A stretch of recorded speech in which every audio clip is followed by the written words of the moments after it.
Hallo ihr Lieben, heute gibt es ein Bastelvideo, ein ganz einfaches Bastelvideo für die, die ganz viel Rosmarin haben und wissen nicht, was die mit dem Rosmarin machen sollen. Ich habe schon mehrere Videos geteilt, wie du den Rosmarin haltbar machen kannst. Einmal ein leckeres Rosmarin-Pesto-Rezept, einmal ein Rosmarinsalzrezept und ein Rosmarinölrezept. Alle diese Rezepte werde ich für dich hier verlinken, aber heute geht es um was ganz anderes. Heute zeige ich dir, wie du aus dem frischen Rosmarin, wenn du so viel wie ich hast oder auch etwas weniger, wie du aus diesem Rosmarin selbstgemachte Räucherstäbchen oder Räucherbündel machen kannst. Lass uns mit dem Video anfangen. Ich habe für meine Räucherstäbchen nur den Rosmarin, weil ich den Rosmarin frisch aus dem Garten bekommen habe und wir da gerade nichts anderes haben, aber du könntest auch dazu noch Lavendel nehmen, Salbei nehmen. Die Salbei-Räucherstäbchen sind ja gerade richtig im Trend. Man kann die Kräuter zusammen kombinieren oder nur eine verwenden, wie es dir am liebsten ist. Und alle Details dazu werde ich dir noch in den Videobeschreibung nennen. Ich habe den Rosmarin jetzt nach der Blüte geschnitten, ich habe gelesen, dass man den Rosmarin zweimal im Jahr zurückschneiden kann und bei uns ist der richtig groß geworden. Es hat erst geblüht, so man lässt den Rosmarin blühen und danach kann man dann den Rosmarin zurückschneiden. Und jetzt werde ich nur sicherstellen, dass ich diese Blüten erst entferne und dann kannst du selber entscheiden, wie lang diese Stäbchen sein sollen. So, ich werde mich nach diese paar Rosmarinzweigen orientieren und einfach die andere dann so dazulegen. Und was ich noch mache, ich entferne, so wenn das da irgendwas außer Rosmarin ist, zum Beispiel diese getrocknete Blüten oder Aste oder sowas, das Ganze einfach erst vorsichtig entfernen und dann die Zweige so schneiden, dass die gleich lang sind. Und dann, hier kannst du auch selber entscheiden, wie groß der Räucherstäbchen sein soll. Ich habe jetzt so ziemlich viel Rosmarinzweigen genommen. Das wird ganz fest gebündelt und es wird dann etwas kleiner, aber ich lasse den jetzt so. Wenn du magst, kannst du noch mehr Rosmarin dazu geben und dann werden die Räucherstäbchen einfach etwas dicker. Dann brauchen wir Garn. Ganz wichtig, dass es 100%iger Baumwollgarn ist. Und ich werde jetzt mit dem Garn den Rosmarin ganz fest binden.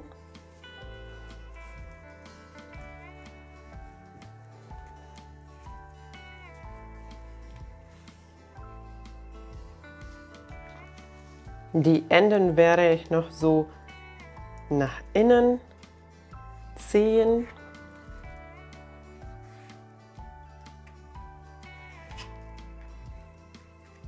So, und dann nochmal, so dass man so ein Kreuzmuster hat in die andere Richtung. Und versuch alle diese Rosmarin, ich weiß nicht, ob die Blätter heißen, aber so, dass die auch gebunden werden. Sonst werden die beim Trocknen, oder es kann sein, dass die beim Trocknen dann abbrechen.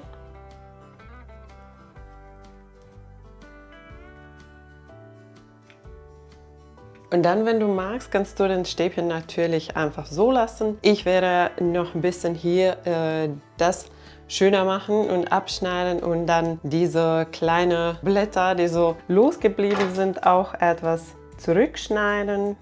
So, und jetzt ist mein Räucherstäbchen ganz schnell fertig und dann lässt man die Rosmarinstäbchen komplett abtrocknen. Die sollen komplett trocken sein, bevor man die dann räuchert oder anzündet. Und jetzt werde ich dann weitermachen und aus dem restlichen Rosmarin auch diese schönen Stäbchen machen. Wenn du magst, kannst du die Räucherstäbchen genauso wie ich gemacht habe, in dieser Größe, oder wenn du magst, kannst du die auch doppelt so groß machen. Dann sind die etwas dicker und brennen dann auch wahrscheinlich viel länger. Ich werde meine so machen, aber wie gesagt, du kannst da selber entscheiden. Und jetzt sind meine Räucherstäbchen schon fertig. Die sind wirklich schön geworden und das geht auch ganz einfach und am besten macht man das oder man muss das dann machen, wenn der Rosmarin noch frisch ist, weil sonst bricht der Rosmarin und das geht nicht, wenn man einen getrockneten Rosmarin verwendet. Aber danach, so, wenn die so fertig sind, muss man die noch trocknen lassen.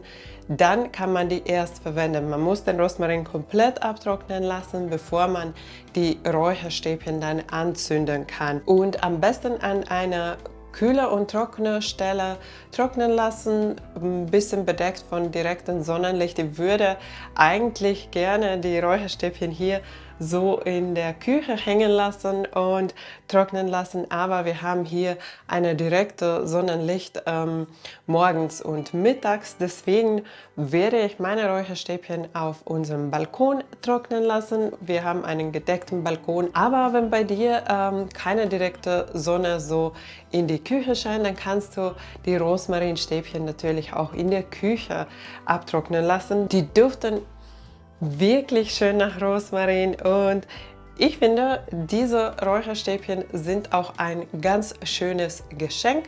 Was nur wichtig ist, ist die, an denen man dann diese Räucherstäbchen verschenkt, zu informieren, wie man die Räucherstäbchen verwendet, wie man die anzündet und worauf man da achten soll. Das alles, wie gesagt, werde ich für euch unten in der Videobeschreibung schreiben. Ich hoffe, dir hat mein ganz einfaches Bastelvideo mit Rosmarin gefallen. Ich finde, die Räucherstäbchen sind wirklich schön geworden und ich hoffe, dass du diese Idee auch testen wirst. Wenn dir mein Video gefallen hat, vergiss nicht den Daumen nach oben zu geben und wenn du neu auf meinem Kanal bist, kannst du jetzt abonnieren, um keine neuen Videos zu verpassen. Danke, dass du dabei warst. Tschüss und bis zum nächsten Mal.